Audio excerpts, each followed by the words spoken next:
Cette citation de René Lachaud, expert en hermétisme égyptien, résume à la perfection le travail de résurrection complet qu'effectue et que va effectuer dans les années à venir la spiritualité d'Enki vis-à-vis de l'antique sagesse atlante.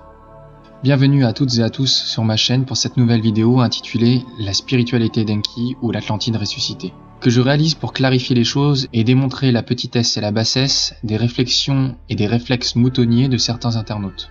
On entend courir ici et là que la spiritualité d'Enki serait soi-disant une nouvelle secte. Et bien dans cette vidéo, qui s'adresse clairement aux enfants d'Enki qui s'ignorent encore, et à ceux qui sentent ou ont senti l'appel, aux âmes par essence mystiques et aux êtres animés par une profonde et grande spiritualité, je vais vous démontrer en quoi la spiritualité d'Enki non seulement n'est pas une nouvelle secte, mais plus encore est la résurrection de l'antique sagesse atlante d'Enki Shiva qui a essaimé, lui et les dieux et déesses Anunnaki d'Orion, partout sur Terre, la merveilleuse civilisation de l'Atlantide, fascinante de grandeur et d'ingéniosité, et d'une portée ésotérique telle qu'elle a su traverser l'âge obscur du Kali Yuga d'Anu pour nous parvenir jusqu'à aujourd'hui encore à peu près intacte. Civilisation qui, d'une petite braise étouffée sous les cendres, va maintenant renaître tel le phénix, figure si chère des dieux, aussi connue sous la forme de la Kundalini, qui est, pour l'homme, une véritable renaissance. Car comme le dit si bien Thoth, la véritable naissance, c'est celle de la conscience. Détaillons maintenant pourquoi non seulement la spiritualité d'Enki n'est pas et ne peut pas, en essence, être une secte.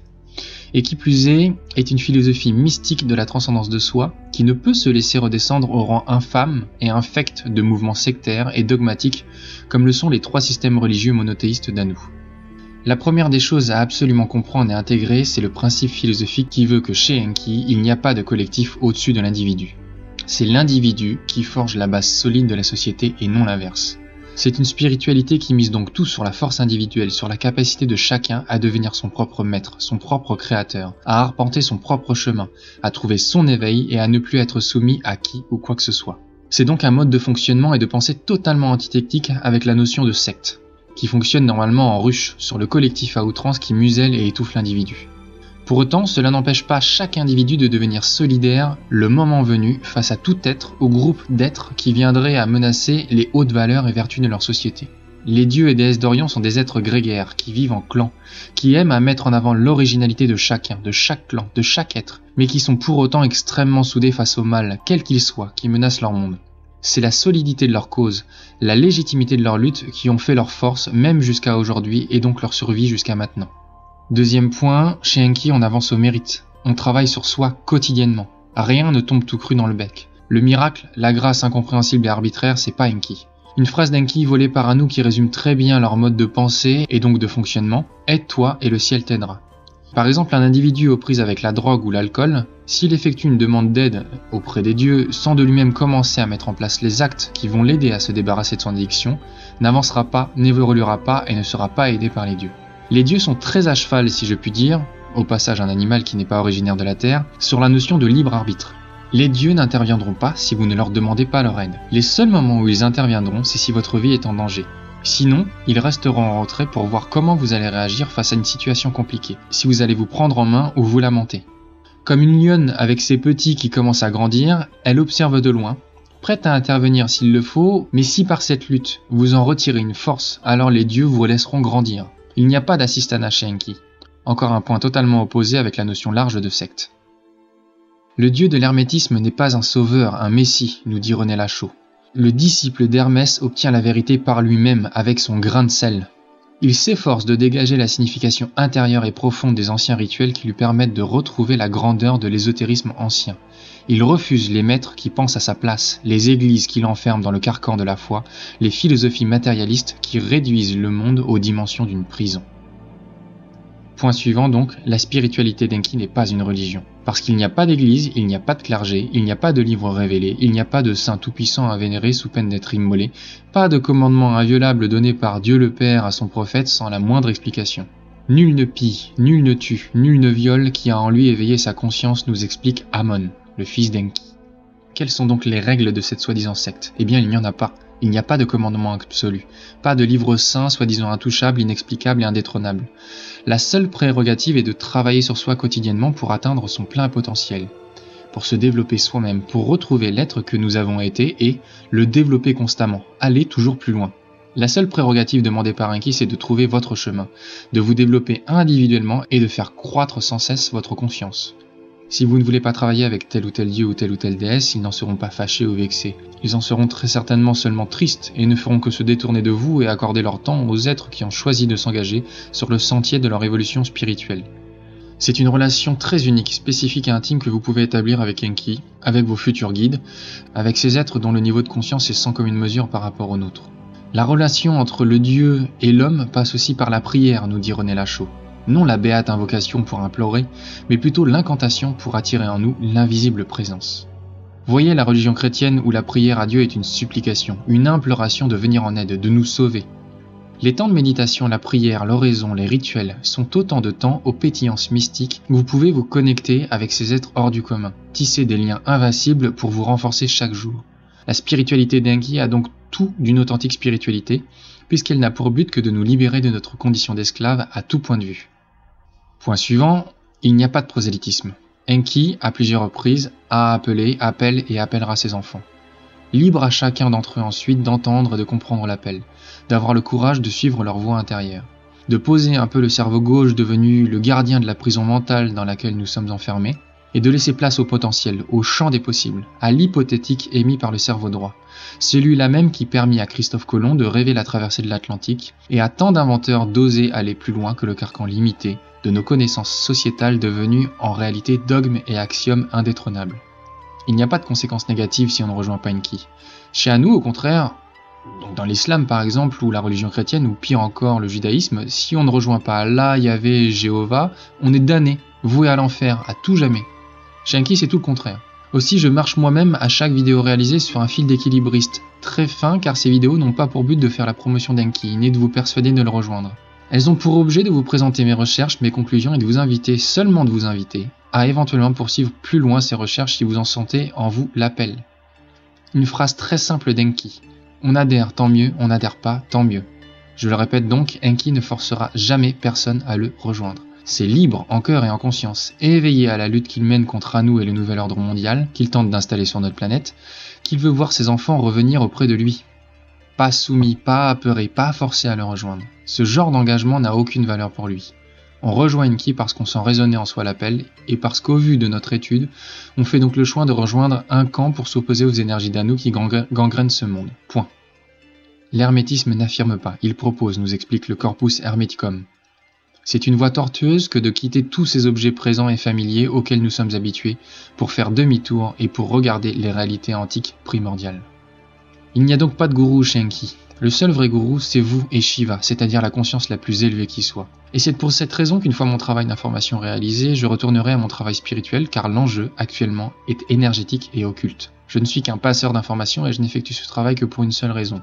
Plus vite les enfants d'Enki seront réveillés, et ils sont des dizaines de milliers en France notamment et dans d'autres pays, une force donc magique colossale, plus tôt Enki et les dieux pourront intervenir pour reprendre la Terre. Cependant, je tiens à préciser que je ne détiens pas la vérité absolue, mais que mon travail consiste à rassembler des pièces du puzzle éparses et à en tirer une conclusion la plus objective possible. Il n'est pas aisé, dans ce domaine, de rassembler des preuves parfaitement absolues. Aussi, je m'attelle à proposer plusieurs possibilités, hypothèses et pistes de raisonnement. À chacun ensuite de faire le tri, d'en tirer ses conclusions et d'aller voir plus loin par soi-même. Mais souvenez-vous de cette vérité extrêmement importante. Le véritable gourou, c'est Shiva, la conscience qui doit fleurir en vous. C'est vous-même, c'est l'énergie divine qui résonne à la fois en vous et dans cet être dont nous descendons et avec qui nous pouvons tisser une très forte résonance. L'homme est responsable de lui, nous dit René Lachaud. Le salut vient de lui-même. En vivant pleinement, il se divinise. Point suivant, la spiritualité d'Enki réconcilie l'âme et l'ego, le spirituel et le temporel, le virtuel et le réel. Deux versants qui ont constamment été opposés pendant des siècles afin d'empêcher les enfants d'Enki d'agir dans la matière. Il faut donc réussir à apprivoiser cet ego, son mental, afin de le centrer, de l'aligner avec son âme et d'être fermement ancré pour éviter d'être balayé à la première tempête. Sans tomber dans l'ascétisme diététicien d'un cartésianisme de mauvais aloi d'un côté, ni non plus dans l'idéologie bisounours, New Age, où on doit se fondre dans l'univers parce que tout le monde est beau, gentil, bienveillant et que la vie n'est qu'amour, c'est pour cette raison que l'ego, votre personnalité, votre individualité doit être consistant, puissant et parfaitement unifié à votre âme, afin que votre incarnation ici et maintenant vous permette d'accomplir au mieux les projets de votre âme. Retenez cette phrase, elle est très importante. Nous devons redevenir ce que nous étions et mieux encore. Telle est la volonté d'Enki. Votre ego, c'est un peu votre bateau. Votre âme, c'est le pilote. Sans un navire entretenu convenablement, vous aurez beau avoir un très bon pilote, il y a un moment où l'aventure sera limitée et vous risquez, même avec la meilleure volonté du monde et le meilleur pilote qui soit, de couler ou de vous échouer sur d'inévitables récifs. D'où la pratique du yoga quotidienne, des arts martiaux internes et externes, des massages aux huiles essentielles, d'une bonne nutrition et d'une écoute et d'un amour sincère pour votre corps, temple de votre âme. Pourquoi, à votre avis, les sectes ne font que dissoudre et briser l'ego ? Pourquoi le New Age, qui n'est qu'un christianisme 2.0, parle de cette notion de dissolution ? Eh bien parce que des individus sans un bon ego fort sont des individus manipulables, malléables et corvéables à merci. Or les enfants d'Enki sont tout le contraire. Des éternels révoltés, des empêcheurs de tourner en rond pour un nous, des curieux par nature qui osent et n'hésitent pas à remettre en doute la vertu d'un système soi-disant bon pour eux. Chez Enki, vous n'êtes pas dans cette spiritualité New Age bisounours où tout le monde est beau, tout le monde est gentil et merveilleux. Non, malheureusement ça ne marche pas comme ça. Il y a sur Terre des êtres qui nous veulent du mal. Et sans un ego fort, sans une individualité fermement trempée et finement sculptée, vous êtes à la merci des volontés de ces êtres malveillants. Cependant, la spiritualité d'Enki ne place pas l'ego au-dessus de l'âme, ni l'inverse d'ailleurs. Elle les met enfin à leur juste place, dans une situation de prolongement, d'entente, d'écoute mutuelle respectueuse pour réaliser au mieux tous les buts d'incarnation que l'âme est venue accomplir ici-bas.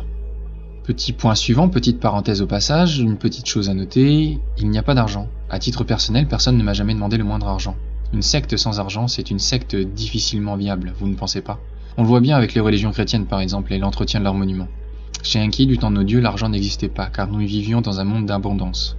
L'argent, l'usure, la dette, c'est le système des serviteurs d'Anu ici-bas, mis en place pour nous asservir. Voilà pourquoi nous avons tant de mal à vivre au sein de ce système inique qui fonctionne sur une logique qui n'est pas et ne sera jamais la nôtre. La spiritualité d'Enki est un courant de pensée qui nous rend responsables quand la société actuelle ne fait que faire de nous des assistés et nous rendre aussi malléables et corvéables que des enfants. Chacun doit choisir et mériter par lui-même son éveil. Il n'y a pas de mysticisme aveugle chez Enki, pas d'adoration béate et ignare.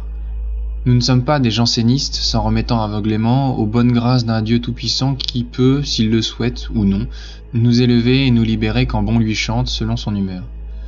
La connaissance, nous dit Enki, notamment celle initiatique, efface le karma, et surtout le mauvais karma, autrement dit les fausses mémoires, les vies passées aux charges énergétiques lourdes, que la connaissance, puis la pratique ésotérique en pleine conscience nous permettent d'évacuer et d'éliminer totalement. Car dès que les pièges d'Anu s'avèrent perçus et compris par le mental, l'intellect, l'intelligence et le discernement, ils perdent immédiatement de leur force. Leur emprise sur nous s'atténue jusqu'à ne plus vraiment nous atteindre. C'est la raison pour laquelle, sans intelligence ni connaissance, il est impossible d'avancer sur le chemin spirituel d'Enki.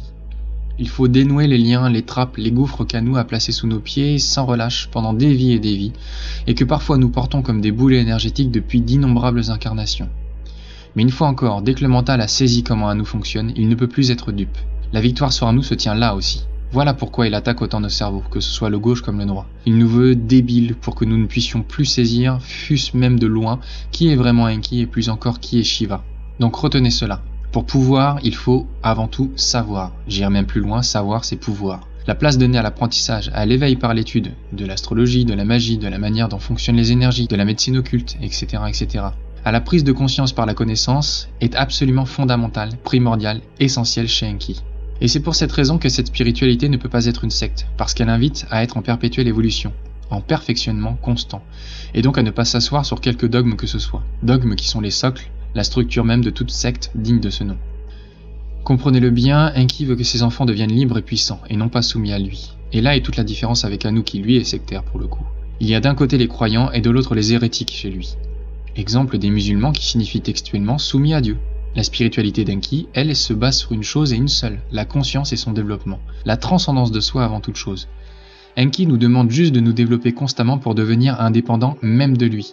Ce que souhaite tout parent honnête en soi, voir ses enfants capables de se débrouiller tout seuls et d'affronter les difficultés de la vie avec intelligence et pertinence. Pour résumer la mentalité d'Enki, on pourrait utiliser un petit aphorisme très simple. Si un homme a faim, apprends-lui à pêcher au lieu de lui donner du poisson. Telle est la philosophie d'Enki. Savez-vous quel est le projet d'Enki à son retour une fois la Terre récupérée et ses ennemis décimés ? Il est simple, amener tous ses enfants humains à atteindre leur propre divinité, à monter leur Kundalini et à devenir des dieux humains ou déesses humaines. Sous-entendu à accomplir la graine divine qu'il a placée autrefois en eux, comme ce fut déjà le cas pour certains initiés, comme certains alchimistes célèbres par exemple. Afin que plus jamais nous ne puissions être victimes d'une telle situation de chaos, de souffrance et de terreur comme nous le vivons à l'heure actuelle. Son but, je le rappelle donc, faire de nous des êtres libres, non pas à l'égal de qui que ce soit, non pas supérieurs à la vie, mais en parfaite osmose avec elle, et à son service en pleine conscience. afin que nous puissions avancer chaque jour meilleur que le précédent. La transcendance spirituelle qu'est l'énergie d'Enki, Odin, Shiva, Prométhée, Wakantanka, etc., etc., est une spiritualité qui ne se contente pas d'expliquer le pourquoi de notre situation terrestre, mais qui nous amène à traiter du comment la régler, comment intervenir en premier sur soi. C'est une spiritualité qui rend l'homme responsable de sa vie, maître de sa destinée, qu'il peut alors écrire avec l'aide d'Enki et des dieux et déesses d'Orion. Enfin, pour terminer, parlons un petit peu de la notion d'engagement. L'engagement est un acte spirituel, énergétique et symbolique extrêmement fort. Cet acte vise à dire haut et fort devant Enki et les dieux que vous vous engagez auprès d'eux, notamment à vous opposer intelligemment au dogmatisme d'Anu et de ses œuvres. Cette notion d'engagement est extrêmement importante chez Enki et pour les dieux. Ce sont des êtres d'honneur, qui estiment et veulent une certaine droiture de la part de leurs enfants. Et comme me l'avait expliqué une amie un jour, les enfants d'Enki aujourd'hui, apeurés par des siècles de souffrances perpétrées par Anu et ses sbires, ont maintenant soit peur de leur propre ombre, soit sont trop orgueilleux pour se mettre sous la tutelle d'un dieu ou d'une déesse, prétextant qu'ils ne se soumettront jamais à qui ou quoi que ce soit. Mais l'engagement, ce n'est pas une soumission, c'est s'engager librement sur la voie de l'initiation. Où est donc le souci de s'engager ? La vie est un engagement, la vie est choix perpétuel. Connaissez-vous le sens véritable du mot hérétique ? Celui qui a choisi. Pour Anu, celui qui fait un choix, qui est donc libre, c'est un hérétique. Cela en dit long sur sa mentalité. De plus, les dieux testent énormément. Ils ont tellement été trahis qu'ils n'accordent leur confiance et leur aide qu'aux êtres qui choisissent courageusement de dire « Oui, je suis et serai à vos côtés dans la lutte contre Anu ». Cet engagement est donc un acte solennel, authentiquement guerrier. Un acte très courageux d'avoir la force d'aller contre les préjugés, contre les peurs instillées et distillées par Anu dans nos esprits des siècles durant. Et c'est une chose assez triste, car une grande partie des enfants d'Enki sont très éveillés et comprennent très bien ce qu'il se passe ici-bas. Mais à cause du martèlement des religions d'Anu et à cause du travail de sable du cartésianisme, qui nous a coupés de notre cerveau droit, ils refusent toute forme de spiritualité et de croyance qui les lierait à un ou des êtres supérieurs. Il n'y a pas de soumission chez Enki. Musulman, ça veut dire soumettre à Dieu. La soumission, elle est de ce côté-là. Chez Enki, on comprend la chance immense de pouvoir être initié. Et comme il existe une hiérarchie dans la nature, il existe aussi une hiérarchie avec des êtres plus évolués que nous. Aussi, l'engagement n'est pas une soumission ou un pacte avec le diable, comme j'entends certains le dire, ne se posant même pas la question de qui a distillé cette idée dans leurs esprits pendant des siècles. L'engagement, c'est un acte de bravoure et d'honneur extrêmement célébré et reconnu chez les dieux. Pensez à la civilisation nordique d'Odin. Et évidemment, Enki en premier parce qu'il voit revenir chez lui l'un ou l'une de ses enfants. Qui plus est, je rappelle que chez Anu, vous êtes forcé à le rejoindre dès votre plus tendre enfance, que ce soit par le baptême, par la communion, par la confirmation, etc., etc. Chez Enki, un engagement fait sous la contrainte ou la peur n'a absolument aucune valeur. Pour les dieux, l'honneur, le code d'honneur qui forge le serment de leur société est une valeur portée jusqu'au cime de la conscience, extrêmement révérée. L'engagement, que ce soit par la parole ou l'acte, engage la responsabilité d'âme de l'être qu'il prononce. Enfin, pour terminer, abordons cette notion de divinité ou de Dieu extrêmement galvaudée. Le divin est en premier lieu, certes à l'intérieur de vous, mais aussi à l'extérieur, chez des êtres qui ont parfois des centaines voire des milliers d'années d'avance. Il ne faut pas négliger le réel en face de nous. De plus, Enki ne nous demande pas adoration, il nous demande de nous développer nous-mêmes, par nous-mêmes, pour nous-mêmes. Le développement personnel et l'initiation sont les deux facettes d'une même pièce, la transcendance de soi, l'éveil spirituel authentique. Pour autant, Enki est lui aussi un être de chair et de sang qui a élevé sa conscience, monté sa kundalini, et ensuite l'a enseigné à qui souhaitait l'apprendre. Il est à la fois le scorpion ou l'initié, l'être qui se dépasse constamment, mais aussi le Verseau, celui qui déverse la connaissance sur les âmes qui s'ouvrent librement à son enseignement. Enki et les dieux et déesses d'Orient sont donc simplement des Anunnaki, de chair et de sang qui, à force de travail acharné sur eux-mêmes, à force d'études, à force de recherche, ont atteint leur divinité. Ils n'ont rien à voir avec ces anges ou ce Dieu soi-disant tout-puissant et parfait qui végète dans les hauteurs de l'astral en attendant que nous méritons leur aide et affection. Encore une fois, donc, la spiritualité d'Enki, c'est une spiritualité qui réconcilie le temporel et spirituel, le réel et le divin, qui se vit dans sa chair au quotidien. De plus, les dieux sont des dieux de fête, de joie, d'amour des célébrations, d'amour de la chair, des merveilleux fruits que la nature nous offre. N'oubliez pas cette donnée essentielle, la spiritualité d'Enki est la résurrection de ce paradis perdu de l'antique Atlantide, parce qu'en ces temps-là, nous vivions dans un éternel printemps, réellement, car la Terre n'avait pas connu les cataclysmes qui ont bouleversé sa structure axiale. En ces temps-là, ces temps mélancoliques, ces jours élyséens, nous vivions proches de la vie, connectés au bien, au beau, au vrai et au juste au quotidien. Sachez enfin pour terminer que les dieux jugent les individus par leurs actes et non par leurs belles paroles.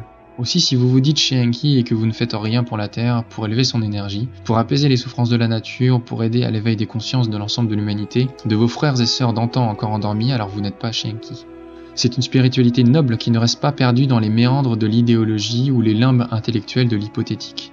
mais qui incarne concrètement, quotidiennement, notamment par le yoga par exemple, les arts martiaux internes et externes ou encore la pratique vibratoire des mantras, son énergie dans le réel, dans la vie de tous les jours. J'ai reçu des commentaires tellement violents, tellement abscons, tellement endoctrinés qui m'ont beaucoup attristé et confirmé au passage à quel point le travail de Sabdanou, de notre conscience, de notre intelligence, de notre discernement avait été des plus efficaces. Des individus qui m'ont expliqué que j'allais brûler en enfer en me citant la Bible ou le Coran pour avoir soi-disant insulté Dieu Tout-Puissant, que j'étais le fils du démon à cause du pseudonyme de ma chaîne sans savoir que le nom de Satanama est bien plus ancien que le bourrage de crâne doctrinal judéo-chrétien. Elle est là la pensée sectaire. Dans ce genre de commentaires affligeants de bêtises qui ne font que vomir ce qui leur a été prémâché depuis leur plus tendre enfance. La véritable secte, la pensée sectariste, ce sont tous les dogmatismes d'Anu, ces 3 systèmes religieux qui ont matraqué les âmes depuis 4000 ans, maintenues en esclavage et en état de choc permanent pour qu'elles ne puissent pas réfléchir par elles-mêmes, s'éveiller et se libérer de la prison mentale dans laquelle ils nous maintiennent violemment enfermés. Et c'est contre ces sectes, par notre réveil spirituel individuel, j'insiste sur ce point, individuel, et par notre travail dans et sur le réel, sur nous-mêmes, que nous pouvons et devons agir. Mais je vais être très honnête avec vous. J'ai eu le même réflexe que beaucoup lorsque je suis tombé sur l'histoire d'Enki et les différents sites afférents le présentant. L'idée qu'on nous proposait une énième bouillie New Age dans laquelle je m'étais déjà perdu auparavant et dans laquelle j'avais déjà laissé pas mal de plumes. Alors j'ai posé le réflexe moutonnier de chien de Pavlov, et une petite voix dans ma tête m'a dit « Avant de juger, lis, ensuite tu te feras ton opinion ». Et c'est donc ce que j'ai fait, et ce fut certainement l'une des meilleures choses qu'il m'a été donné de faire de ma vie. Car l'une des qualités des enfants d'Enki, c'est cette soif prométhéenne de savoir, cette curiosité totienne d'aller voir toujours plus loin, de soulever le voile des ignorances qui enserrent notre perception du monde et donc notre lecture de la vie. Alors j'ai lu, j'ai pris le temps de passer au-delà d'un réflexe de protection naturelle et ça en soi, d'un mental un peu trop axé sur le cerveau gauche, et j'ai ouvert mon esprit au champ des possibles. J'ai fait de mon mental mon meilleur allié, et non plus mon pire ennemi. Et là, une à une, à partir des connaissances éparses que j'avais pendant des années accumulées frénétiquement sans y mettre du sens, toutes les pièces du puzzle se sont mises en place autour de cette clé de voûte qui est l'histoire d'Enki et des dieux et déesses d'Orion. Je compris alors pourquoi j'avais été tant attiré par les anciennes civilisations, par le chamanisme, par les disciplines martiales, les mythologies antiques, nordiques, romaines, grecques, égyptiennes, mayas, japonaises, indiennes, etc., etc. Pourquoi, en regardant un reportage tel que la révélation des pyramides, quelque chose vibrait en moi, se réveillait, s'animait profondément. Je compris d'où me venait cette attirance inexplicable pour l'ésotérisme, pour les disciplines hermétiques telles que l'astrologie, l'alchimie, la théurgie et la magie. Et ce ne fut que lorsque je redécouvris Enki Shiva, Enki Ptah, Enki Prométhée, Enki Odin, que je parvins enfin à recoller toutes les pièces du puzzle de ce que j'estime être la vérité. Que je parvins enfin à comprendre pourquoi j'étais tant en colère contre ce monde illogique dans lequel nous vivons actuellement, contre ce système consumériste axé sur la croissance à tout prix, qui n'a absolument aucun sens si ce n'est de nous mener à notre propre destruction, et ceci est voulu par nous et nos geôliers. En conclusion donc, en réalité, la spiritualité d'Enki qui fleurit à l'heure actuelle, bien loin d'être une secte au sens commun du terme, n'est rien d'autre que la résurrection de l'antique sagesse de l'Atlantide qu'Enki et les dieux et déesses d'Orion transmirent autrefois pendant des millénaires à travers toutes les anciennes confréries des mystères et toutes les anciennes civilisations qui se sont développées partout sur Terre. La spiritualité d'Enki réconcilie, réunit et ressuscite ce qui a été séparé pendant des siècles, voire des millénaires, entre les différentes traditions mytho-hermétiques et ésotériques de ces anciennes civilisations sans en amoindrir la portée ni la profondeur, mais bien au contraire, en les sublimant d'une nouvelle manière tellement puissante qu'elles ancrent alors dans votre vie une énergie qui porte et élève constamment votre conscience jusqu'au cime doré de la vérité émancipatrice qu'est Shiva. Le cœur d'un homme est son propre Dieu, nous enseigne Thoth Hermès. Et c'est sur ces dernières paroles que je vous invite à méditer profondément que je vais achever cette vidéo. Car là, dans votre cœur, est le Graal, là est la forge, là est la porte et le lien indéfectible qui unit les vrais enfants d'Enki avec leur père, avec leur guide, avec leurs frères et sœurs d'Orion, dans ce centre sacré qui unit avec harmonie l'âme et l'ego. Et c'est pour cette raison que beaucoup, sans pouvoir vraiment l'expliquer, au simple nom d'Enki ou à l'évocation de son histoire, sentent en eux toutes les fibres de leur être résonner d'une bien curieuse manière. Je vous souhaite donc une merveilleuse reconnexion, tant avec vous-même qu'avec les immortels bienfaiteurs de l'humanité, et je vous dis à très bientôt pour une prochaine vidéo.